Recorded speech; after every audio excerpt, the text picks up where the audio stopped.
we are going to hear from Chiquito Crasto on the role that smell plays in your perception of flavor. Chiquito is a Research Professor of Bioinformatics in the Center for Biotechnology and Genomics at Texas Tech University. His work is informed by his training in physical chemistry, cancer research, neuroscience, genomics, and computer science. His wide-ranging research interests include a fundamental understanding of the chemical senses, taste and smell, and how they are activated by the molecules in spices. Your sense of smell plays a big role in your perception of flavor. The difference between two sweet flavors, orange and pineapple for instance, comes down to aroma. If you were to taste both of them with your nose pinched tightly closed, you wouldn't be able to tell which is which. Yet, despite the importance of smell, there's a lot we don't understand about the mechanism by which aroma molecules bind the olfactory receptors in your nose. Olfactory receptors are proteins that reside in a membrane called the olfactory epithelium at the top of your nasal cavity. Membrane proteins are difficult to study experimentally since they behave poorly when you separate them from their membranes. The first experimental structure of an olfactory receptor was published only 2 years ago.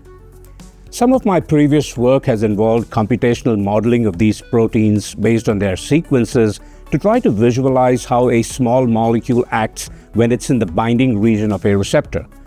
And this research introduced me to some of the fascinating puzzles of olfaction.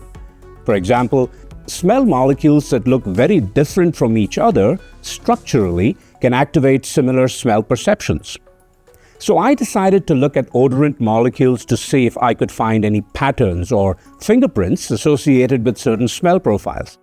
I borrowed a technique first developed by the National Center for Toxicology Research, where they identified molecular fingerprints associated with certain side effects and drugs.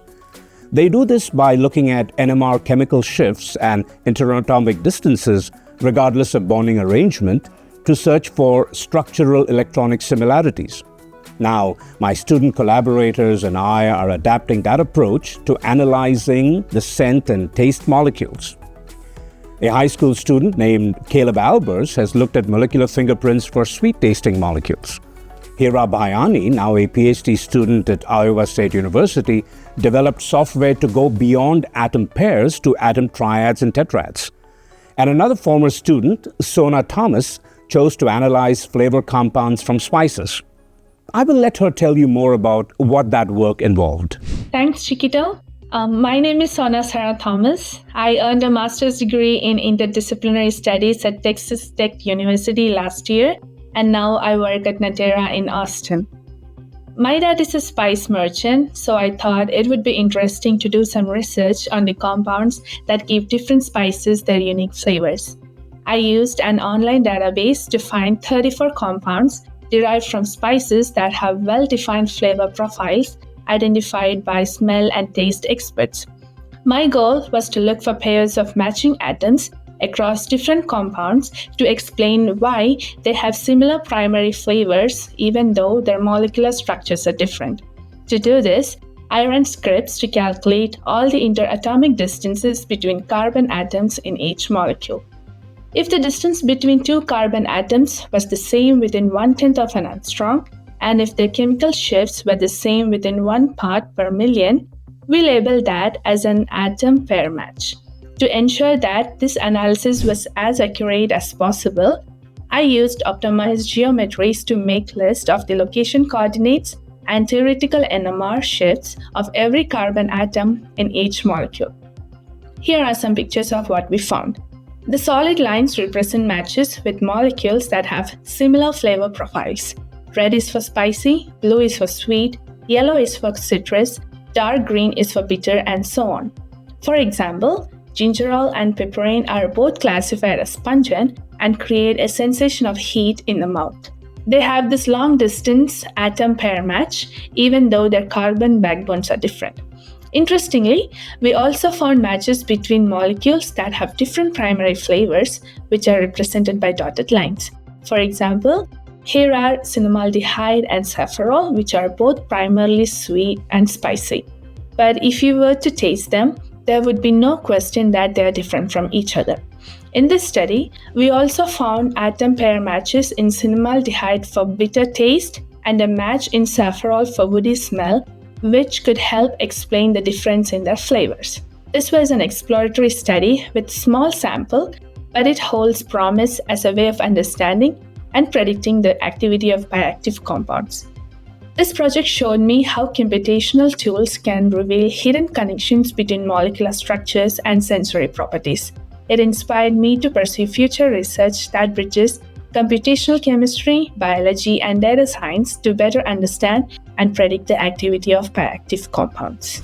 We've done similar analyses with perfume compounds and pungent compounds with similar results. But to really validate this method for predicting the taste or smell of molecules based on structural electronic fingerprinting, we need a more comprehensive data set.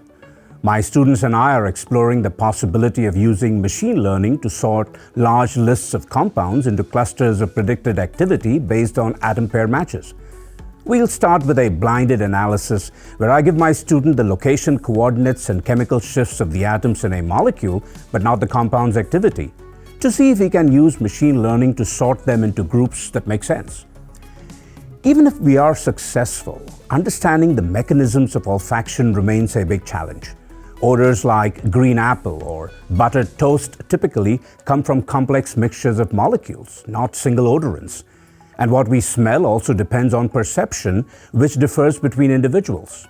So there's a strong need for young researchers to continue exploring the intricacies of the chemical senses. My students and I are approaching this work from a computational perspective.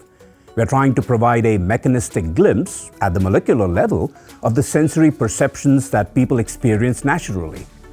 Understanding the molecular properties that contribute to taste and smell activity could enable us to synthesize new molecules with fingerprints for desired flavors, something that has never been possible before. Thank you to ACS for inviting me to share this research. I look forward to answering questions from the audience during the live Q&A.